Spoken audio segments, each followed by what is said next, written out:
we shall achieve our goal of international understanding, goodwill, and cooperation for the welfare of all mankind. The first convention with international participation occurred in 1912 in Duluth, Minnesota. Winnipeg Club members borrowed $600 to send a team. Long-term Secretary Ches Perry immediately recognized that the Association of Rotary Clubs would have to change its name to the International Association of Rotary Clubs, which it did. In 1910, Canada was a youthful country of 47, but it was ready to participate on the world stage. American Rotarians were overjoyed with the extension of Rotary to Canada and the British Isles. Canadians, being closer, were sought for their advice. The results soon showed as 9 Canadian clubs were formed before World War I, a process that continued unabated during the war until every city over 15,000 soon had a club. Contributions from Canada continued when Reverend Leslie Pigeon became the president of Rotary International. He was only the 7th person to hold Rotary's highest office and the first from outside of the United States.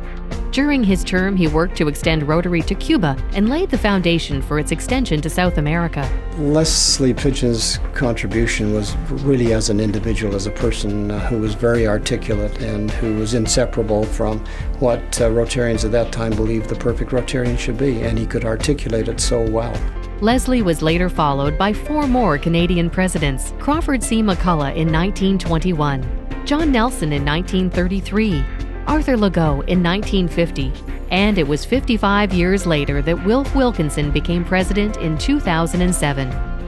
Canadians were born into internationality. Number one, their country has always been 2 cultures, the French and the English. So they became members of many international organizations. Crawford McCulloch did a number of things for Rotary. He became the president at the first international meeting Rotary ever held in Edinburgh, and he joined Rotary when the Rotary Club of Thunder Bay was established in 1916. And one of the first things that happened was that they wanted to take on a project because they were just across the border from the United States, but they didn't have a road to the United States.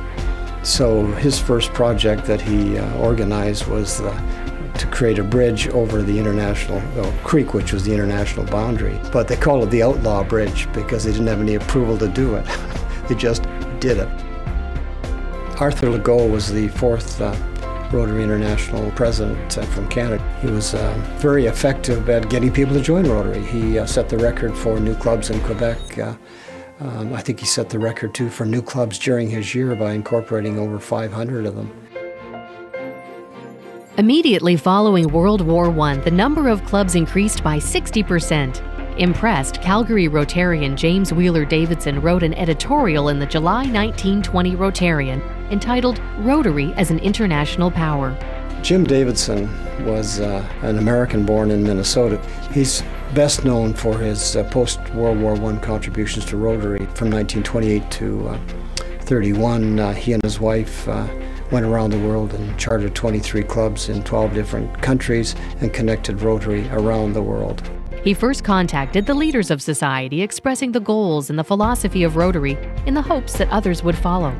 His mission was met and greeted with some caution. The idea of clubs that mixed race, religion, and political stripes seemed an implausible one. Ultimately, Davidson proved them wrong, and by 1930 he'd established 23 clubs in every major city in Asia and Europe.